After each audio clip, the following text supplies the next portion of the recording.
four big pillars, followed by the Q&A. We will begin with the session one, which we will get start is what is Salesforce. Session two, who is Salesforce? And topic three is more about talking about function or department for which this currently hiring is going to take place. And fourth, we also wanted to give you all a glimpse or a high level thought process around what does enterprise operations does. It is not limited to what my colleagues are going to explain about, but the objective is to just to give you all at a high level thought process after we covering about what is enterprise operations and followed by Q&A. This is how we splitted this 90 minutes of discussion. Now before I talk about what is Salesforce, let's also hear out from you all what is Salesforce. Use your chat windows and type in what is one thing that comes to your mind when you hear the word Salesforce. When you type in, please select everyone so that the message can be visible to everybody.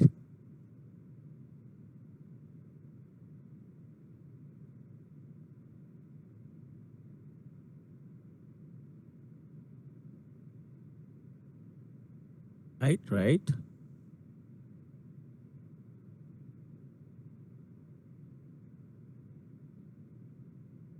I will give 30 seconds more.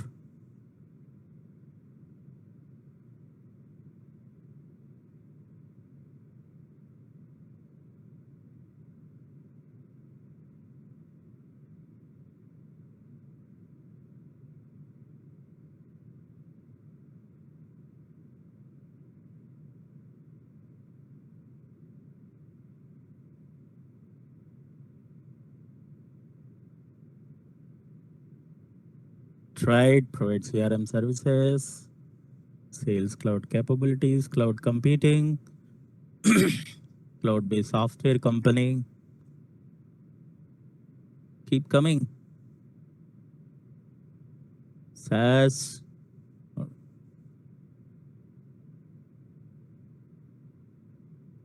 All right. So as many of you already mentioned about Salesforce is the world's #1 CRM platform. And I'm pretty sure all of you know and what is the high level concepts of CRM. So we are not going to touch upon that, but we are going to talk more about what does Salesforce offers at a high level. And can you go to the next slide, Kishore? All right. So I'm sure all of you know about the digital transformation journey that is happening with us. It is not only because of the global pandemic that we are experiencing right now. No, the digital transformation journey has started many years back. And then it is evolving and year by year, year over the year. As you all may know, when the internet started, the cloud 1.2 was the dawn of the internet, right? As an example, where Google build the capabilities, where anything and everything can be exposed to everybody, and where Amazon transformed from a bookseller to a marketplace hosting, where all of the companies can host their information in the digital platform for selling and purchasing. And similarly, Salesforce also has built a beautiful a philanthropy based model of CRM tool, CRM capabilities, how customers, how business can reach out to the customers very effectively in form of a B2B or B2C platform. And then moving on to the cloud 2.0, I'm sure all of you observed this big trend in how we are interacting with each other, how companies are interacting with their employees, how companies are interacting with their customers. It's all everywhere in cloud 2.0. It's a mobile experience and then social networking experience, Facebook, Apple. And to catch up to the speed with the innovative mindset, Salesforce also brought up a platform which can be leveraged to build a lot of various mobile offerings, mobile applications, something like a sales cloud, service cloud, marketing cloud. All of those are also now available in the mobile as part of the cloud 2.0. And now moving on to the new era, new generation of it, which is cloud 3.0, which is success from anywhere. Um, we all know with this pandemic, all companies, universities, schools, business, everything is now virtual, right? And for us to be successful on virtual, it is very important that everybody has an access to all right sorts of tools, right source of information. And that is where success from anywhere is all about. And, You might be using the maybe using the Slack, Zoom, and various other collaboration tools for all of us to be successful in from success from anywhere. And success from anywhere, it doesn't only deals with the only the technology. No, it is also about a trustable network or a trust that we can create with our stakeholders and partners. It is all about on the cloud 3.0. So we'll chat more about in the subsequent slides. Why did we begin with this digital transformation journey? Why did we touch upon the 1.0, 2.0, and 3.0 in the subsequent slides? Kishore, can you go to the next slides? And I'm sure nobody needs an introduction of the image what you're seeing on the slide over here, which is iPhone. And all of these smart devices known for what? Applications. If any of you are using more than one app that is currently being displayed, please type in yes in your chat window.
together.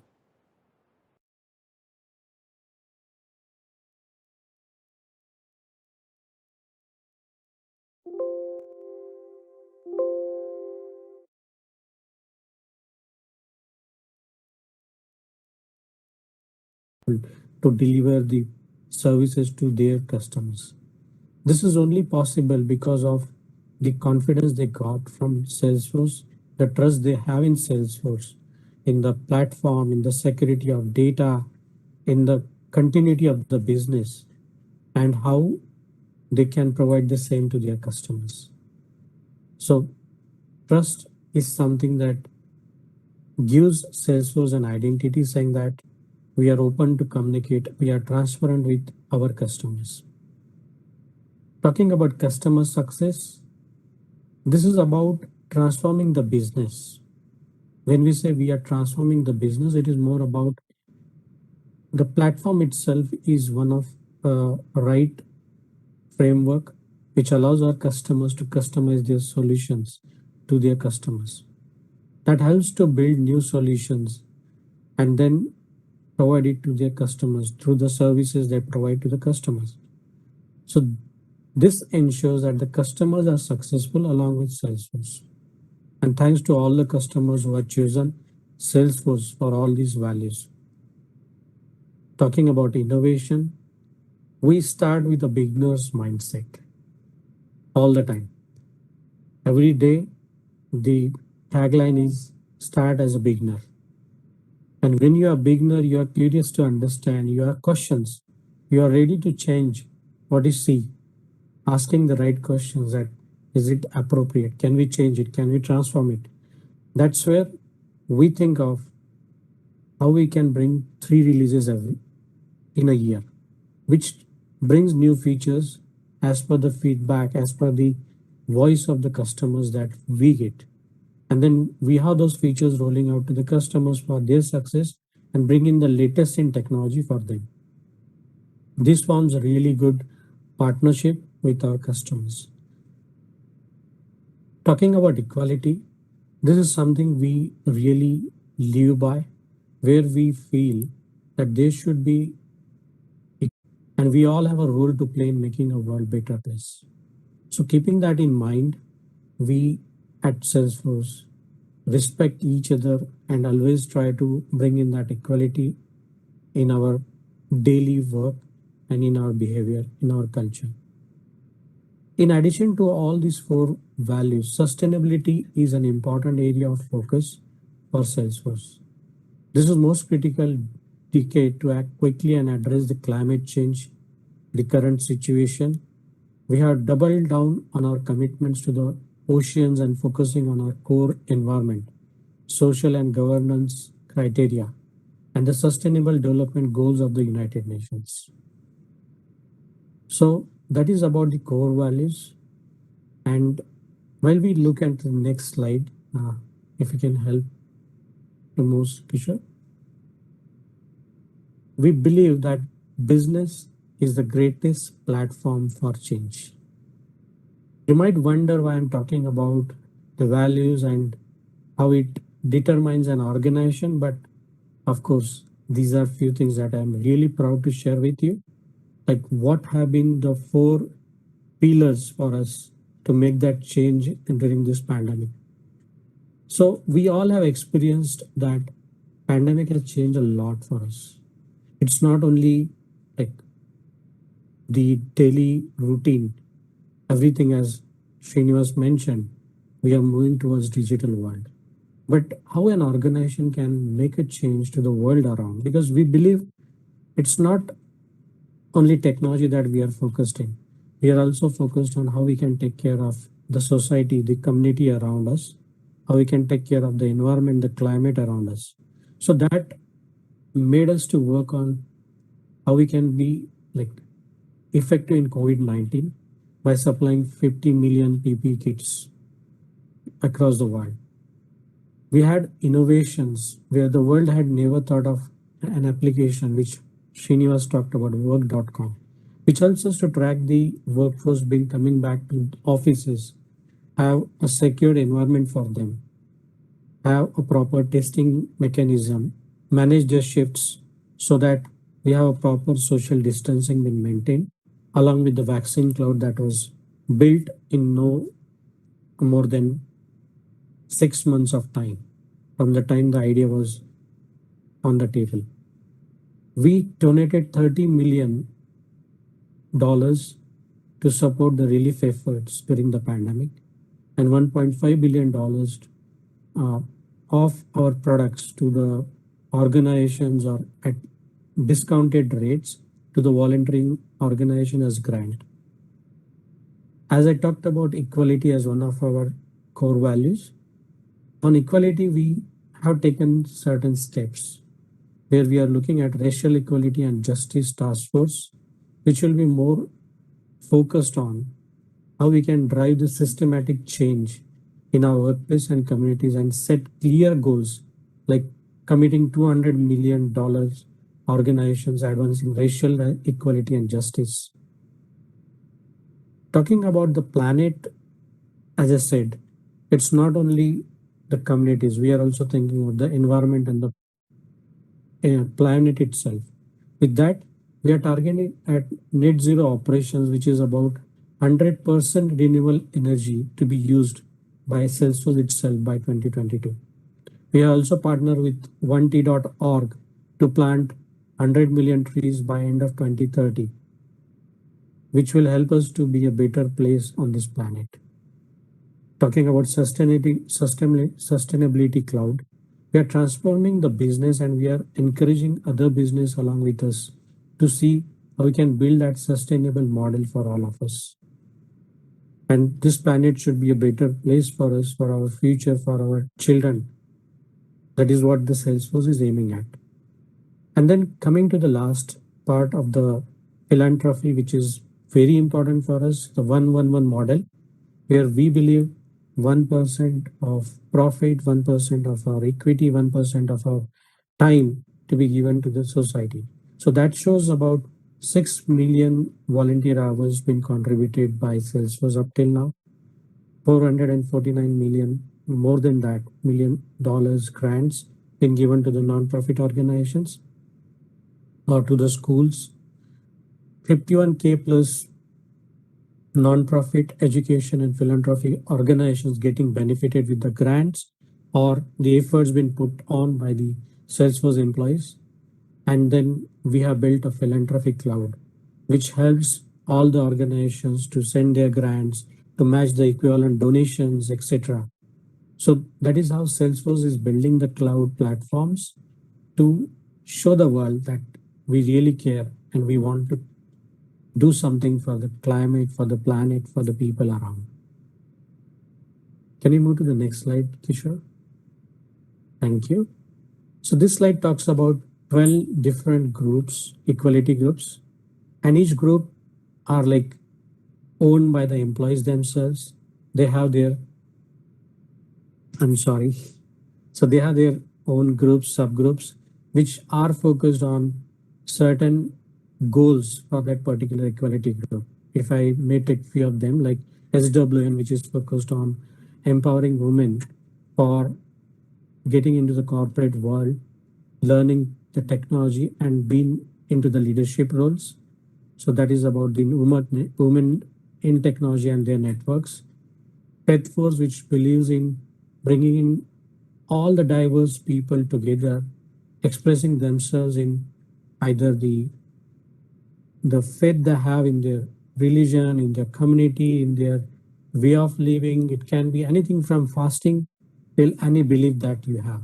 It is about having the faith in that particular thought process, in that particular community, and expressing and bringing all others together on those thought processes. It also has sessions like meditations or mindfulness, well-being, and then we conduct sessions for our employees. I will not go through each and every equality group, but just a glance of the 12 equality groups for all of you. Moving to the next slide, this talks about environmental leadership. And again, as I said, I'm really proud to say that we are ranked number 11 by Barron's for the most sustainable companies in US, and this has also helped us to be good on our Dow Jones stock market because sustainability indexes are one of the parameters in the stock markets in US. So with that, I will talk about carbon neutral cloud being worked upon, how we can reduce the carbon emissions, how we can look at global green real estate strategy. This is what our leadership thought, like how can we ensure that the properties, buildings at Salesforce has, how can we ensure that it has less carbon emission and how we can reduce it over the years. Set up declaration leaders. So this is more about in 2018, the leaders thought to set up an agreement for all of us about how a new alliance can be committed to harnessing the power of fourth industrial revolution in technology to help reduce the emissions across all economic sectors. In the supply chain, we are committed to partner with the top suppliers who are responsible for 50% of its total supply related emissions to be reduced by 2025. And then giving our customers insight into the carbon footprints. Here we are looking at sustainability cloud, which is a carbon accounting solution that delivers investor grade data that executives can act on. Sustainability cloud guides companies and democratizes entry into the footprinting process to eliminate critical environmental data. So moving to the next slide, Kishore, which talks about the growth of Salesforce. And thank you all the trailblazers, thanks to all our customers, and thanks to the values that are driving us for this revenue, which is $21 billion in FY21. You can see the chart where we are going from $13 million in FY19 to $21 billion in FY21. But along with that, I also want to take a pride in calling out we are the leaders in philanthropy. We are the leaders in culture. We are the leaders in innovation. And this has been recognized by the Fortune surveys. It is recognized by the Great Place to Work surveys. And then in India, we are number 7 as a great place to work with. So as I said, when we are giving back to the society, the organization is very much committed to see how we can provide a better culture for its own employees, how we can bring in that equality for our own employees. So that brings us to number 7 from numbers 26 spot last year. And we will be doing better in the coming years for sure. Kishore, can we move to the next slide, please? This slide itself talks about one of the surveys which by IDC, who conduct a survey about how the CRM vendors are doing over the last 8 years. And Salesforce has been a leader in CRM for last 8 consecutive years. And if you see that the revenue that is generated by Salesforce and its trailblazers and its Ohana, so it is more than the GDP of few of the countries in the world. And the slide talks about how we are at 19.5% of our growth rate as compared to other CRM vendors. Next slide, please, Kishore. This slide talks about the Salesforce economy. And this has been recognized by IDC, one of the organizations which has coined Salesforce as top rated companies in terms of creating 4.2 million global jobs by 2024.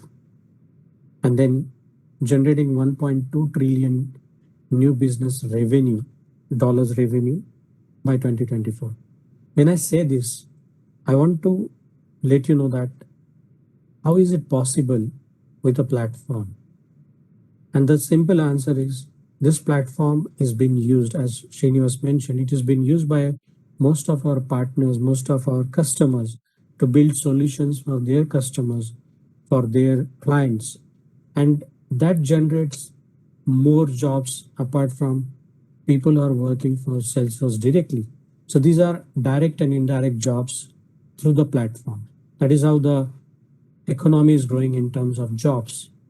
When this platform is adopted by so many customers around, so basically they are also growing in their revenue. And this is how we contribute to the global economy as Salesforce.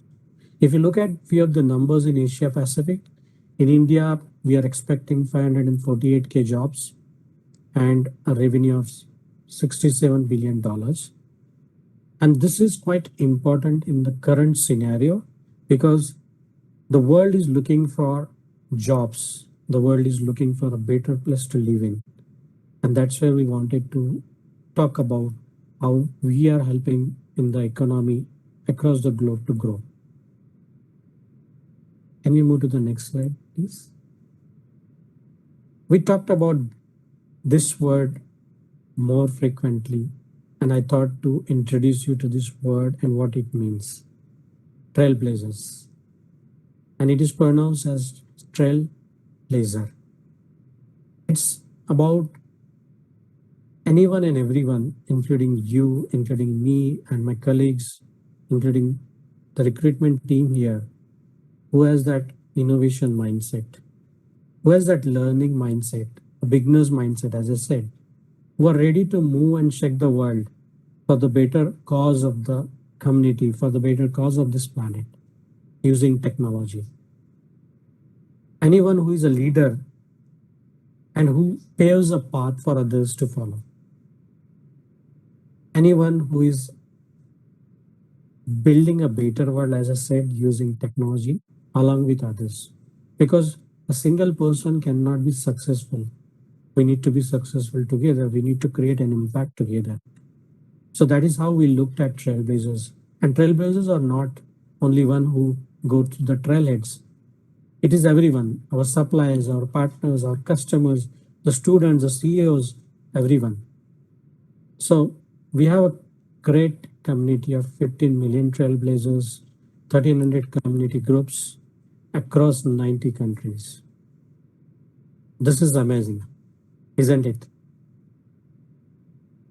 I know you might be wondering how we do it, but I will pass on the baton and I will invite Panduranga Rao Valapalli for talking about how we do it at Business Technologies. And we are part of the department which is Enterprise Operations, which is one of the teams in Business Technologies. So he will talk about how we exactly do this from who Salesforce is. Thank you for the opportunity. Thank you, Kamlakar. That was very detailed information about who we are at Salesforce. And thanks, Srini, for giving us information on what we do at Salesforce. So, hi all, good evening. Just wanted to give you some insight. Like we have seen a lot of numbers and we might be very excited to know that we are doing a lot. And it was all done with a lot of graduates and interns that are joining globally, and also we wanted to see how we are doing it and what before we go or how we want to do it. What let's understand from beginning within technology how we do it and what we are doing it exactly. So if you can go to the next slide, Kishore. Business technology, as the word says, it's something like internal IT or information technology that we have at Salesforce at the company level. So what we do exactly over here is like we have a technology office, we have a architecture office, we have something called as multiple AED groups, application engineering and platform engineering, enterprise operations, product management. There are a lot to cover over here. So without any loss of time, maybe we'll go to the next slide. Here, as you can see, we cover a lot of things. Technology office, because when we keep working on multiple technologies, we should have a clear architecture laid out. That is what exactly the enterprise architecture team does. And we have to lay out a particular roadmap. As you have seen work.com or even customer 360, we have to clarify, okay, we are in 1.2, what next for work.com, 2.0 and 3.0. We already started working towards it. We have a lot of products which are multiple clouds, industry cloud, automation cloud, sales cloud, marketing. So we keep enhancing these clouds and we keep moving it forward. We have a separate PMO office that takes care of all the projects that are coming in, which are very critical in nature. And also on the application engineering side, I saw in one of the chat SaaS, software as a service or software engineering. So we maintain that information, and we have some groups called as delivery excellence who ensure that all the delivery related points are taken care. And we also have a lot of concentration on user experience design, because the clouds that we are working on or the data that we are plugging to the clouds, we would like to see that in a better format for future. And one of the core value which Kamlakar has said, particularly on the platform engineering side, the security and network, because trust comes as one of the core value for us, and we ensure that all the customers' data are maintained appropriately and with secure types. We also offer infrastructure as a service and a lot of client and collaboration work that happens on our Customer 360 platform and other platforms too. Coming to enterprise operations, we'll do a double click of it soon. But before we go there, I'll just touch upon product management, what products we are offering, what kind of engineering work happens before a product gets initialized, how it is transformed when it goes into production, how it looks like, and what kind of operations are needed for enhancing these products in future. And we also have something called as Office of the CIO, where we plan about the future of the resources, what kind of training is needed, what kind of customer engagement is needed. We have different groups there, and we also have to ensure the respective communications, and we have multiple sites across the globe. So we coordinate with the help of the Office of the CIO team. So I'll jump into enterprise operations now. Maybe Kishore to the next. So next again. So over here, as you have seen at the high level, we are trying to say employee experience, because we are more employee friendly. And Kamlakar already highlighted that we are number 7 right now, best place to work in India, and it's proud to be there. And we are looking at more employee experience to be picked up further. We have a tech force, back office, front office. It's called, we maintain a lot of assets across the globe. We have separate thing called as IT asset management, software asset management, and we provision a lot of assets to our teams globally. We have a team called Global Platform Operations, where they are looking into the configuration changes and the enablement changes, what kind of provisioning to be done, and what kind of levels. If you get into the details on a trailhead, you might be having your own playground where you will be getting access to your respective playground and saying that, okay, what kind of provision you have. If there are any issues with respect to the customers or partners, we start looking into them and we start providing the respective support there. I'll touch upon it quickly on application support, where we do a lot of enhancements. We have a lot of around like 150 plus Scrum teams almost that we are supporting. And we have a project deliveries, which are like CSIS and steer codes that we run into. And we also run a lot of operational programs year on year that comes in. I'll go into deployment services, environments, and releases, because as you all know, Salesforce as a platform does 3 releases in a year, which is spring, summer, and winter. We have completed winter recently, which went live in October. And then now we have already started working towards spring, which is going to happen in February. Why I called out on that part? Because at the customer level, as well as at internally, we maintain those respective environments, and we maintain all the deployments that are going into production and what kind of releases that goes into production. So we have a detailed workflows in place to take care of that. Just to call out, we also have to follow the SOX, which is Sarbanes-Oxley Act. So just wanted to call it out that part too, because we have to ensure that compliance is part of our regular day-to-day job. And we are having a lot of tools that are coming in. We do a lot of acquisitions, like recent was of Slack, Acumen, a lot of acquisitions have happened. Tableau has happened.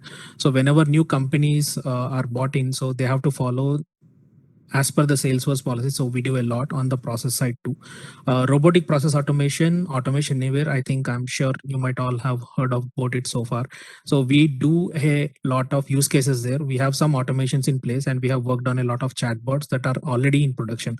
So I'll go into the next slide, Kishore. This is just a view, high-level view of what all operational functions that we have. As we have been calling it out, it's like a production support, but coming from the user enablement, the day that user onboards till the day that he exits, we maintain all the critical information, what assets are given to them, what kind of on-site or event support that we want. When we said event support, it is like Dreamforce event, which happens. So we provide the respective support to the Dreamforce events. And we have a lot of service and incident management. So whenever any kind of incidents do happen in the production on the severity level, we look into them and we start working on them. We have a regular system maintenance or a health check that happens, and we keep monitoring out on a daily basis. And lot of configuration and any kind of future enhancements to any of the products that are needed are also done by this particular team. So we, as we discussed just in the previous slide about SOX and compliance, security is the top priority. We ensure that only the respective users who are there will be having a security and compliance part there. Quickly touch upon the delivery services. We have multiple deployments happening on multiple platforms which are internal to Salesforce, which goes into production, and we have to keep provisioning a lot of platform environments, and we have to keep provisioning for those respective users. As I said, we have around like 150 plus Scrum teams already there. We do majorly we do 3 releases, but internally we can say that we do at least 200 plus releases in a month. And whenever we do acquire, there is a M&A enablement team that takes care of all the future mergers and acquisitions that are coming in. And we also take care of the managed packages, like whenever we have some packages upgrade to be done. So we are also taking care of them. As we know, automation is one of our key core area, and we keep looking into like process improvement ideas as well as automation ideas.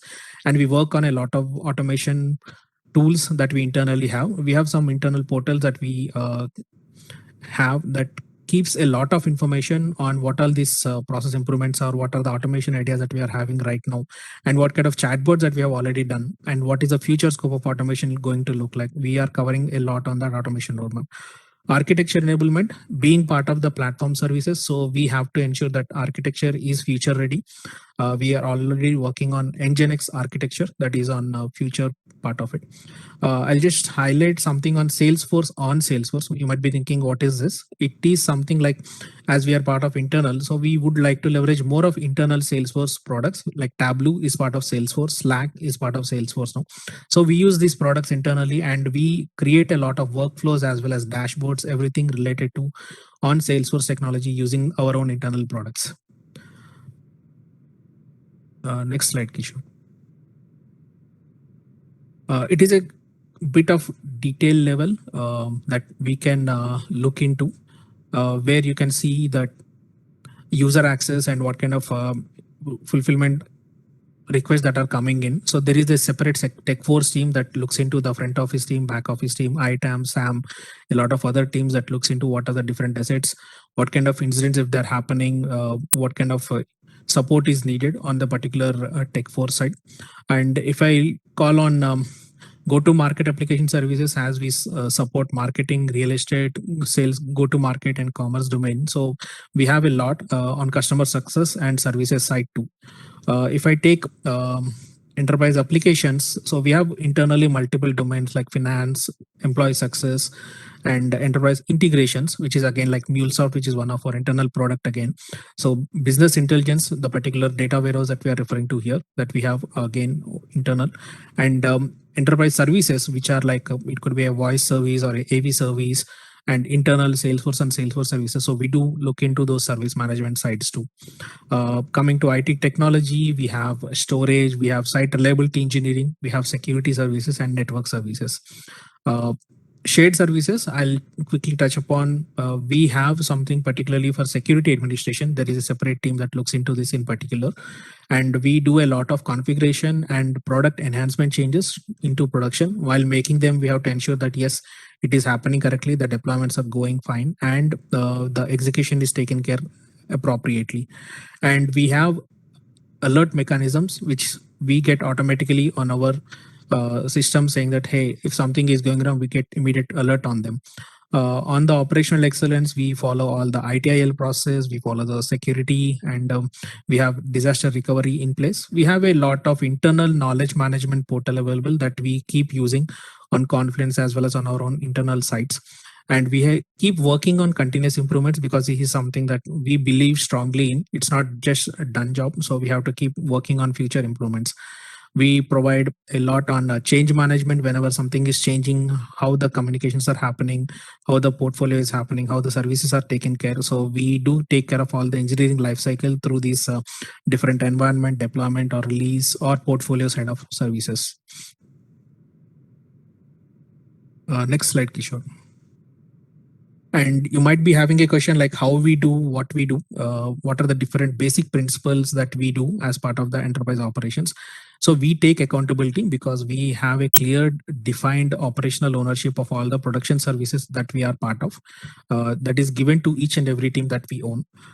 Transparency, we maintain clear transparency at all the service levels, and we have a clear kind of a delivery throughput system, and we have something internal where you can get to know what all things are there. It's all transparent to the person who has requested to it, so it's all in progress. You'll be able to see everything that is happening very clear on your portals. And end user or business partner experience, because we support almost all the solutions, and we are a global team across 24/7, and we have a lot things going on. So we are partnering with all the global teams, which is AMER, EMEA, APAC, and all. So we do a lot of solutions there. And scalability, because we are global, we have to ensure that we also have some managed service partnership strategic sourcing in place. By automation we can do whatever we can, but initially to start with, we keep looking for global as a place and keep moving forward accordingly. Finally, I'll say employee engagement, because for us employees are the core and important people, and we always look for employee growth and their career development. There are a lot of examples internally within Salesforce how the employees have done a lot of career changes within Salesforce, and we keep looking at this particular path because we are a very employee friendly, and we want to ensure that all the things are taken care appropriately. I think with this, I think I'll move on, give it to my next speaker, who is Ramat, and he'll take it from here. Thank you all. Thank you, Pandu. Thank you, Pandu, for explaining everything and giving the insights in all about the enterprise operations as what we do and all. And now we will see how we can demystify the enterprise operations. So first of all, my name is Rahmat Pasha, and I've been with Salesforce for more than 4 years now. And I'm a senior manager system specialist. So hope everyone is doing well and being safe. So thank you for joining this session. This has been a very great, insightful session. So we'll start with how we demystify the enterprise operations. So Kishore, I need your help with just navigating through the slides. All right, thank you. Yeah, can you move on to next? Right, yeah. So what you have just heard from Pandu about the enterprise operation is what we do, and how many functions we do have, you have seen already. So as an enterprise operations, what we do is we support close to 100 applications all over the Salesforce. And as the Salesforce growth has been exponential, we innovate and add various applications to our list, which makes our Ohana lives easier. So Ohana is we use as a family, a word, Hawaiian word for family, Ohana. So we call our all employees as our enterprise users as Salesforce Ohana. So, and at enterprise operations, what we do is as you have seen, Kamal has walked us through the core values. And one of the core value that we stick to is the customer success. And we look to provide the best customer success, customer experience for each and every support case or query raised by our employees. So basically, we are a support organization in the big business tech enterprise operations, and we do answer the queries and help them with the issues and all that pertains to their hardware, to the software and applications and everything used by our business users. So here we'll unfold with a simple use case. As in day-to-day, Bistic enterprise operations, how our, colleagues or employees would come across any issues and how they, look into solve those issues. What is their, approach towards looking into that issues and solving that. So, and this would also would give us the understanding of like how many apps and technologies that we touch across when we are looking as a whole, like, when we are looking as a whole or trying to help out with the issues that we get in day in and day out. And this also will also make us understand the relation between how these applications work in synergies and then how we build something, which eases the way the business across the functions are done. Okay, so here to start with the use case, I'll jump onto the use case now. So here the use case is like we have a new hire who is joining a Salesforce. Okay, and a new hire would need access to various applications, and that could be the core application itself. So this new hire comes onto the screen and tries to access the application. Yes, Kishore, if you can move to the next, please. Yeah, and they get this access denied. Okay, so this is one of the core applications without which they'll not be able to start their first day itself. So what to do? So next is like, as part of their first day one program, they've been taught like, okay, if you are unable to access something or if you are having issues with the system, what to do? We do have a system called Concierge. Yeah, can you click next, please? Yeah, access denied for application and the next. Yeah, one more, next, yeah. So this is the Concierge application where they go in and just next, one more time. Yeah, so this is where they'll just go here and, log a case of like, okay, they need an access to this application. They're unable to access it. So what we do. So let's move to next. I'm sorry, I've put in a lot of slide transitions because if it would have been in a real environment where we are meeting in person, this would have been like a use case role play. So instead of like, doing a use case role play, we are doing a replacement with a slide transition here, just to walk you through the step-by-step navigation of what happens in this use case. Okay. Yeah, let's move to next again. They log a ticket from the Concierge article, which been recommended to them. And yeah, and once the Concierge article is logged, then what happens is like, as part of the enterprise operations, this is the crux of what we do actually, that is where the intake of all the support requests comes to us from these Concierge application. They are logged from this Concierge portal, like Pandu has walked us through, like, okay, what all the portals and all that we look into and we support and monitor and all that. So one of them is Concierge as an application. And what we do is like, once a ticket is logged, that is, assigned to the enterprise operations queue that handles these kind of cases. So here, as the issue is related to the application support, the ticket gets logged to the application support queue team within the enterprise applications. If you have, recollect your memory back, you might have seen like, okay, global platform operations, application support and all. So that is the team that handles these kind of issues. So if you move to next, please. Yeah. So here what we see, like as we are growing as a Salesforce astronomically in terms of employees and all, so we see like, if new hires come across these kinds of issues, then we'll be having like, okay, a lot of case volumes and all that will be increased, that will be getting into our queues. So how to solve this problem? Like first we'll see the ideal scenario, what we do, and then we'll see like, okay, what we do to automate at scale and how we put in our core value, one more core value, like innovation to work to make this work, and how the experience of the employees would be at the end as well. Okay, let's move to the next slide, please.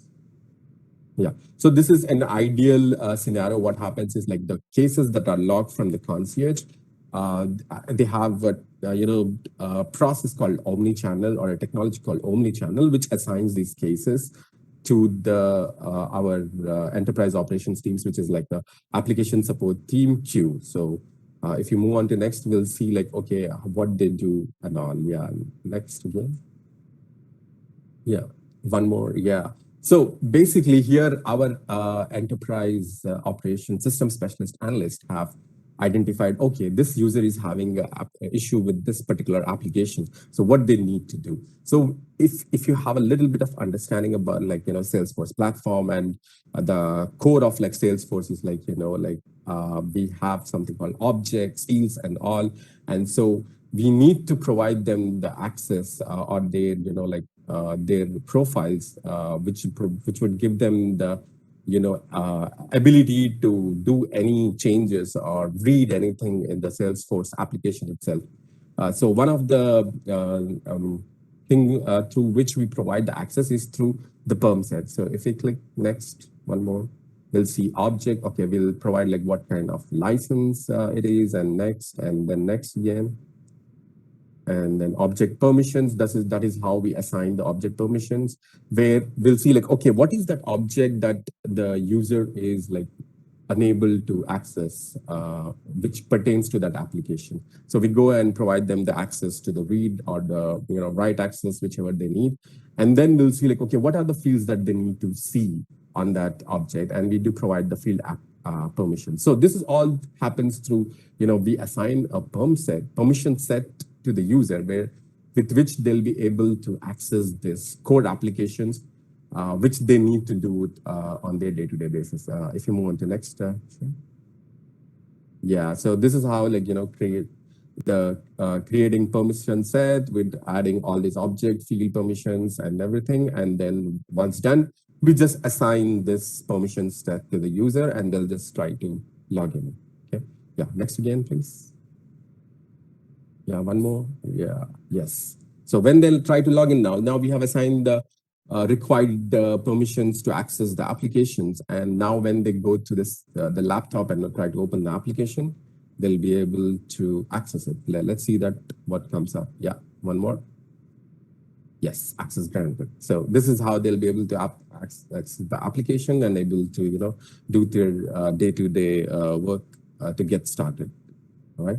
So this is in the ideal scenario, this is what our teams does. Now, as we were talking about the automation at scale, like what we do, like we have like, for example, in a month, if we have like 100 employees joining in, and if they are facing the similar issue, then what we do.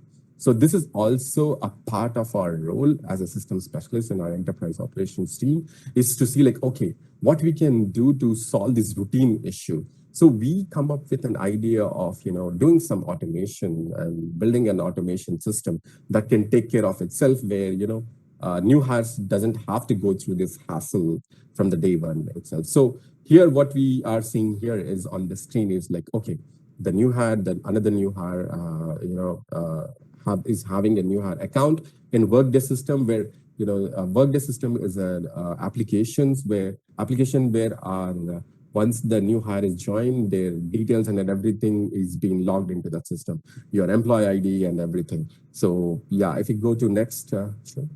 So, and this Workday system is, synced with our Aux62 core application, where, as a Salesforce employee, when you're joining, like you need to have access to Aux62 to access anything within the Salesforce environment.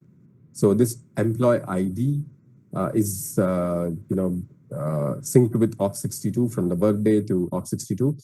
And then if we see like, okay, based on this Aux62 employee ID, we see like, okay, what are the access they are missing, that they have to start working on? Like, what are the access that are missing? They are missing to the applications, where you can start getting into the work from the day one and start working on. So what we do, like we build an automation system which works on this, technology and the synergy with applications like Aux62. And when we bring in our own native MuleSoft integration into place, where it is just identifies once the Workday employee account is created, what are they missing?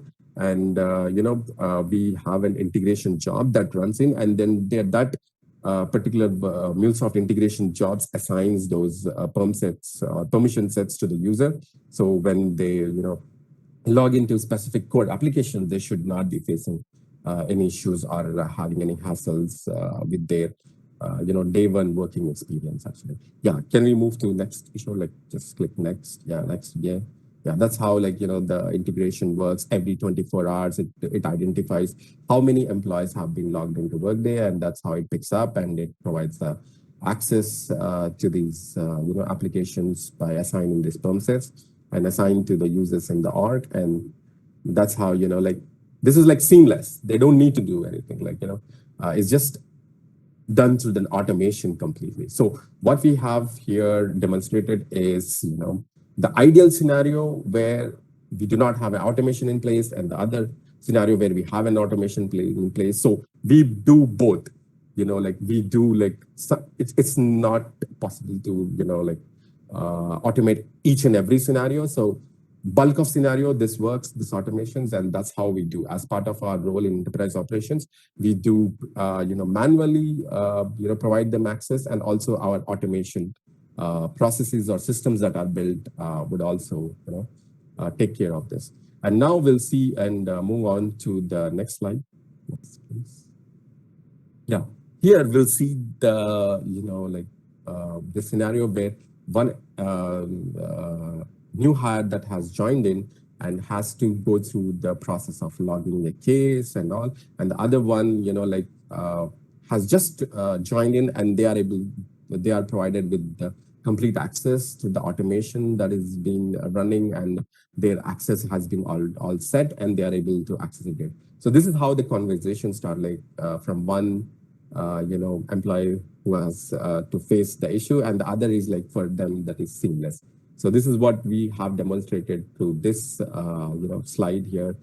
They are just meeting at a coffee chat, and they are discussing about how their day one experiencing being. One is saying okay, they might have to raise cases and log tickets to get access. One is saying it's been just seamless, and that's and they've been told okay, that happens through the automation. So this is one of the simple use case that we have picked in, and we have this is what is part of our job as a system specialist, what we do. And also when we get it a bulk and ton of requests, then we look into automate at scale, and we build automations and makes our systems run efficiently and faster. So what you have seen with this is just a sneak peek into the tip of iceberg, actually. Okay, we do have in-depth more technologies that we well into and understand their know-hows from end to end and their functioning and all. So this is few of the applications that you have seen, like Workday, Office 365, MuleSoft, and various other aspects of the Salesforce platform itself with respect to providing access and everything. That's how we do. So this is how we demystify or unfold our enterprise operations daily tasks and activities that we do. Okay, so yeah, that is all from my side, and I will hand it over to Kishore to take over. Thank you, everyone. Thank you so much, Rahmat, and thank you so much to the leadership team for running us through what we do, who we are, and helping us with the use cases as well. So now that we know a lot about Salesforce and its role that we are interviewing for, let's talk about the Future Force program and what is in it for you and why you should join this program. All right.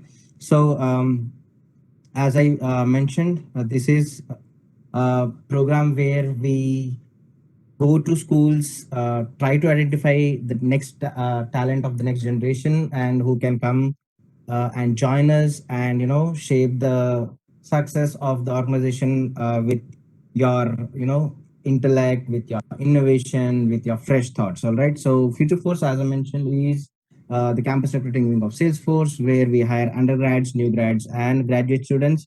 The undergrads are like the ones who are attending this session today, like you, whom we hire for the internship roles for various departments like engineering, product management, etc.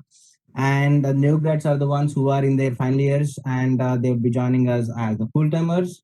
So we hire them, and also we hire PhD and MBA students for a few of our data science roles and Salesforce research roles. All right.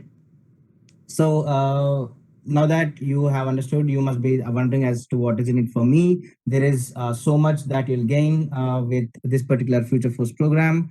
be it internship or be it the full-time role. So, like the leaders have mentioned, uh, we take giving back to the society very seriously. It is not just a checkbox for us. We walk the talk. So whatever we do it wholeheartedly, and we ensure that there is an impact on the cause that we are, touching upon, or there is an impact in the society. All right. So get paid to give back. I'm pretty sure most of you have heard many companies talk about their CSR programs where they go to the uh, society and try to do something there. But at Salesforce, we get 7 days of paid time off as a full-time employee to go back and to serve the society and serve the cause that is dear to our hearts. All right.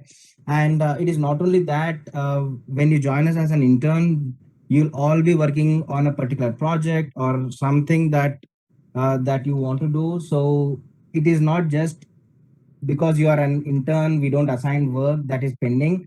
We give you projects that are meaningful, that add value to you and also to the organization, right? And you will get to interact with so many other interns, not only with your teams, for from the other teams as well. So you will be able to build your network, and uh, with gaining exposure to senior executives, we do not have any cabin system. All right. So there are directors, senior managers, senior directors, all sitting on the same bay. All right. And probably you might have some director or senior manager sitting and looking at them work. You will be able to learn so much, and interacting with them, you'll not only help yourself professionally, but you can take away so many things that can improve yourself as an individual as well, right? And one of the other perks is that you get an opportunity to represent us on the campus. When you finish your internship, you go back to the campus and you will be the face of Salesforce there. All right, so you'll talk about how your experience was, and how your interaction with the Salesforce as an organization was. So you kind of represent us, and we all believe that continuous learning is a process where there would not be any stoppage for someone to learn something, right? So we have come up with a platform called Trailhead, and this is open to all, not only Salesforce employees, even outsiders can log on to trailhead.com. They can start learning new technologies, they can earn badges, and once you become a Salesforce intern or a Salesforce employee, you can shift all those points to your account. So these are few of the perks that are there, that I've mentioned. So lot more to come. All right. And now that you know about Salesforce, this is where you can, come apply, and you can also help your seniors, to get associated with Salesforce. And we are super active on social media. So please follow us on Instagram, YouTube. There are so many things that you can talk about there as well. And with this, we are at the end of the session. I would now open the forum for Q&A. If you have any questions, please feel free to add your questions in the Q&A window or the chat window, and the team would be more than happy to answer them. And I will also run you through the interview process, the hiring process, once we are at the end of the Q&A session. All right. Thank you so much once again, folks.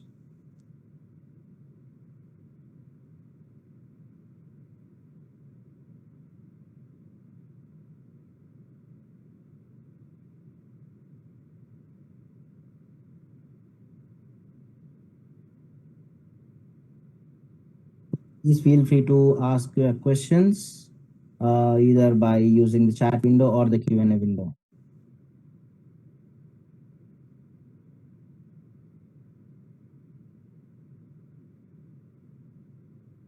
Okay, now that you are thinking about the questions, let me quickly run you through the process.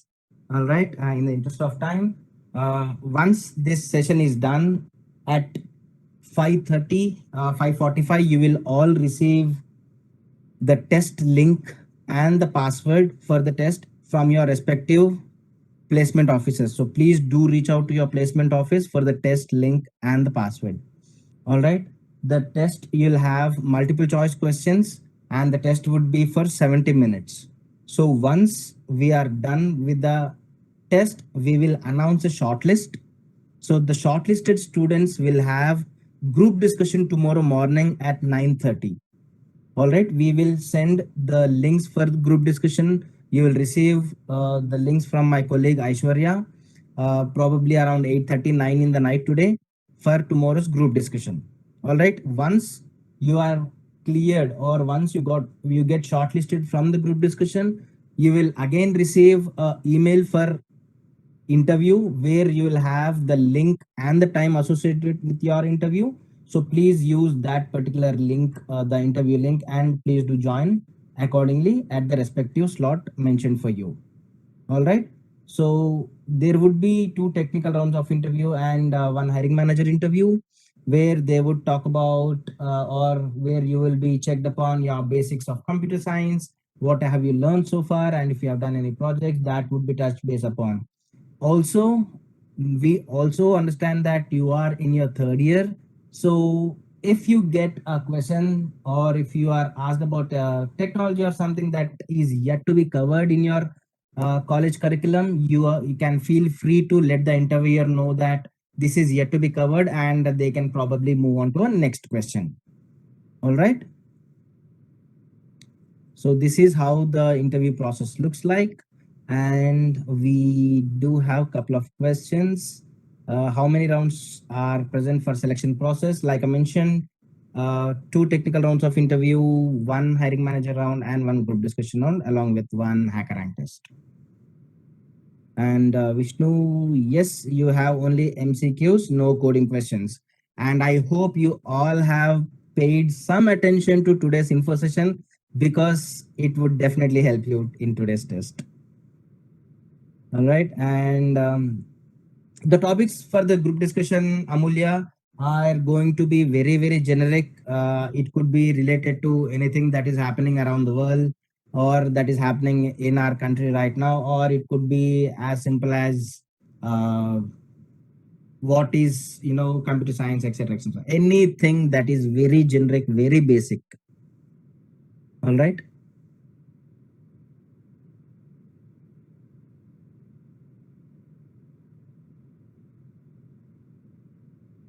So you all have asked questions only related to the process.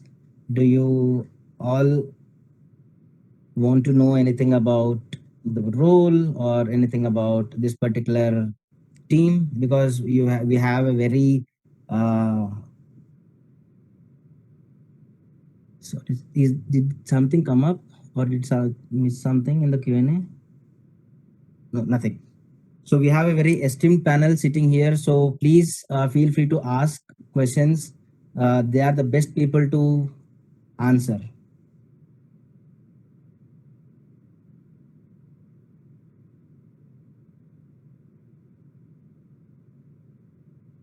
So there is one question, team, which has come up. What type of roles will we be given during internship? Anyone, Ramat, Kamal, Pandu, or Srinivas? What Sure. type of roles will we be given during internship? Yeah. So probably let me answer this in two folds, right? At Salesforce, we give a lot of importance to the culture. During this intern experience, you will understand about how we all work at Salesforce and what are some key elements for to be successful, to be part of a long-term association with Salesforce. That's a one fold of it on the intern journey. And second, as Pandu and then Ramat spoke about the different functions within we have enterprise operations for which we are hiring.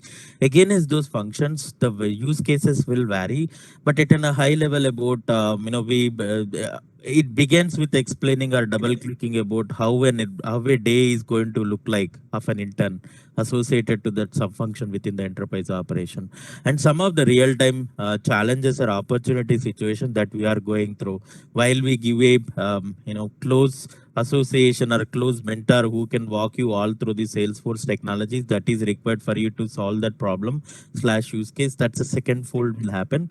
And again, it goes by the sub function within the enterprise operation for which these roles are going to be.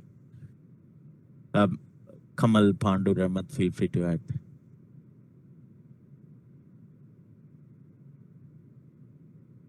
I think you covered it, Srini.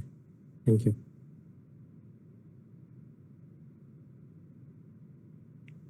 All right. And there is one more question um, with respect to the intern itself. What is the role of an intern?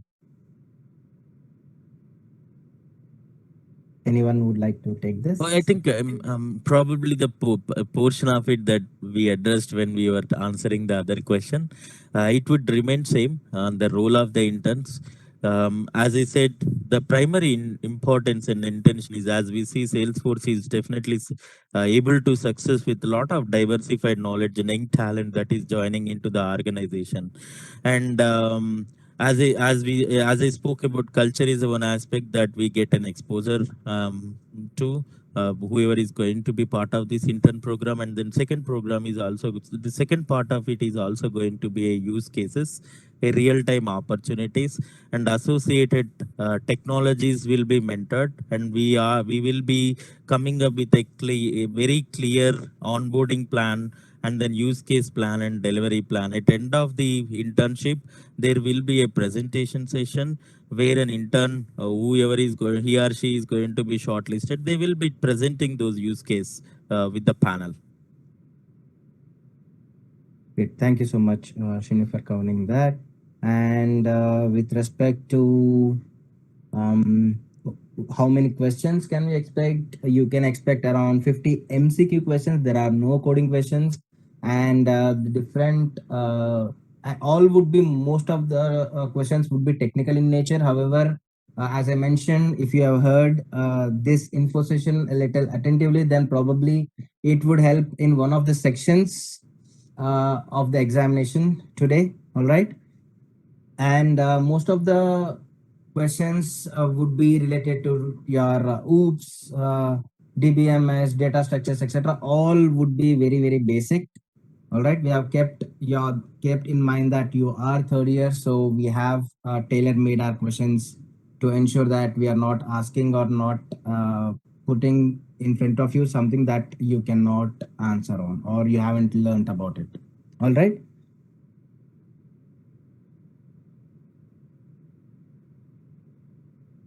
There is one question I saw which was asking about the privacy of the customers.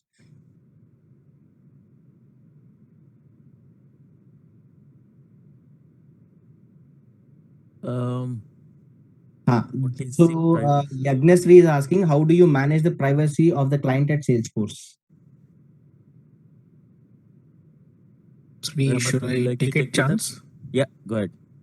Yeah. So good question. The privacy is definitely is very important, and trust is one of our core value. So what we ensure is we have the types of privacy on the security levels that we maintain. I can't reveal all the information, but all the data that you are looking from your side is all masked data and encrypted data. You will not be able to understand what you are seeing. You might feel it is real, but it is not. So we have a lot of security principles in place, and we take care of all of our customers. And that's where if you go to trust.salesforce.com, you'll see a lot of information. We keep everything open and transparent, but definitely privacy is our topmost value that we maintain for all the customers that we have. Rahmat, you can also add in more. Sure, Pandu. I think you covered it well, actually. So, yeah. So, as we say, like trust is our number one value. So, we value the customer's privacy as the utmost priority, actually. And we do have a lot of, practices and processes in place to take care of that. And one of it, like I will touch upon, like the SOX compliance, which Pandu has talked about. That says it all, actually. That covers it. And we bring the customer privacy to the foremost, a priority, and we look into it and we ensure that we maintain at all levels. So something like it's like zero tolerance, I would say. Yeah, and to add on to that, if the portion of question is all about the visibility or the accessibility of that customer data, if so, the answer is the data at rest and data at transit are highly encrypted.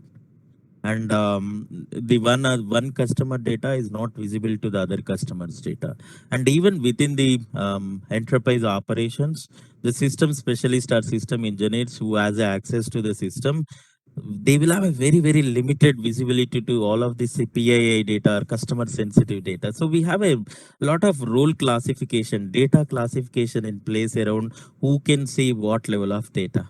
So that everything is in place. And then Pandu also spoke about how about the underlying infrastructure availability.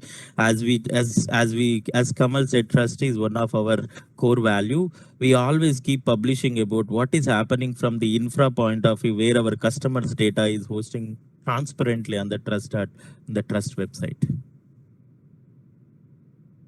Hope that answered your question. If not, please feel free to ask follow-up question in the chat.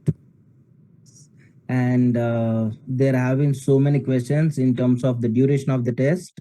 So the test will be for 60 minutes and it is only MCQs. All right. And we will be announcing the shortlist to your placement office by 8:30 today. So you can expect emails coming in from my colleague Aishwarya by 9 p.m. People who get shortlisted will surely receive an email from my colleague Aishwarya with the the hang group discussion link and the interview link once you complete the group discussion tomorrow. All right, and Kishore, yes, please. hello Kishore, this is Kamlakar. Yeah, Kamal, tell me. So I just want to add to what I responded on the chat window.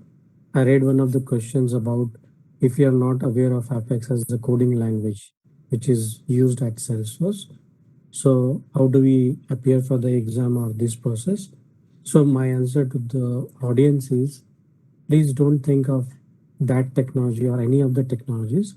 This process is to look at what you know, what technologies you are familiar and how you apply it in the daily use, or if you are, so that is where we are looking at.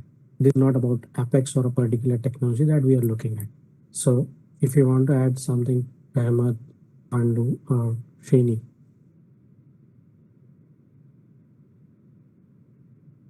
Yes, Kamal, I Okay, think sure. yeah. So yeah, we are specifically like not looking into any Apex or anything as of now. It's more about like in college, in this what you're being taught on in terms of technology, like any base technology to start with, like Java and all. If you have an understanding of that and what is your project entails, we would like to know more on that, like how your problem solving approach would be towards any problems that we see, how your thinking and your mindset would be towards building any automation and looking towards that problem, and what kind of solutions that you will come up with.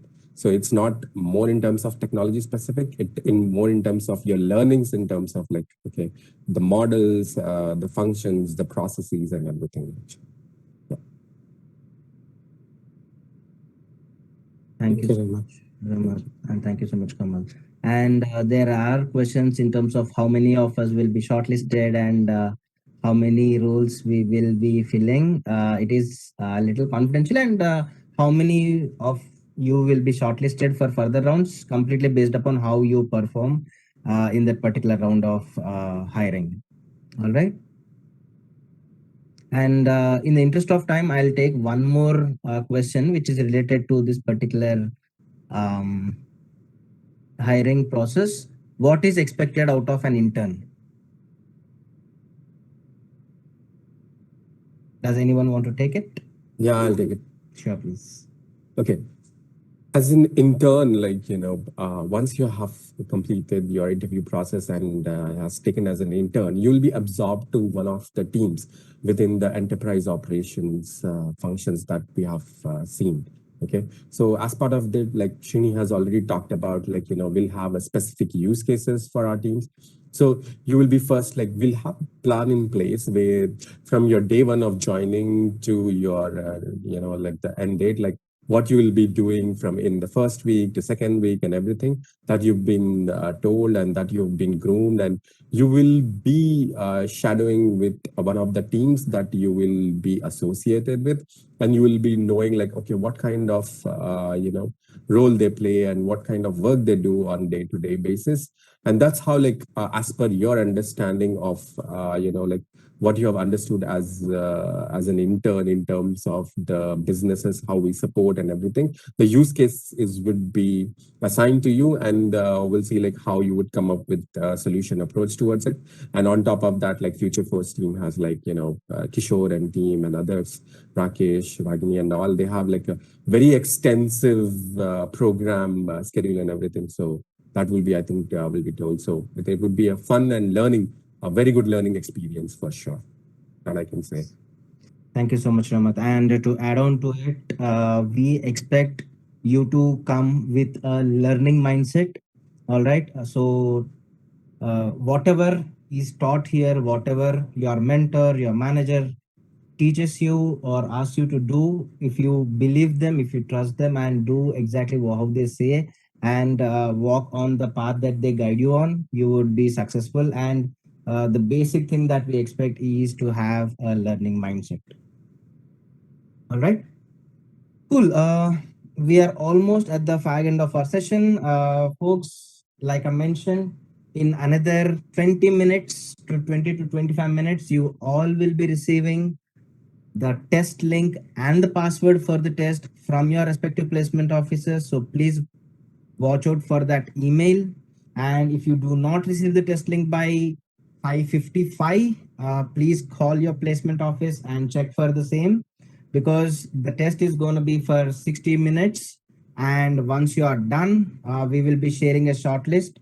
So there will not be any extra time given to you, unfortunately, because there is very less time for us as well. So do follow up with your placement office by 5:55 if you do not receive the test link by then. All right. And yes, Dhanya, there would not be any negative marking. It is just the normal test, and you will be shortlisted based on how you perform during the test. All right. Thank you so much, team. Thank you so much, Kamal, Pandu, Rahmat, and Srini, for all your insights. Thank you so much for taking time and enlightening all of our college grads as to what is Salesforce, what we do, how we do, and about the EOps team as well. Thank you once again. Thank you all the best. Thank you, everyone. All the best. Thank you all. All the best. Thank you all. All the best. Thanks, Kishore and team. Last year.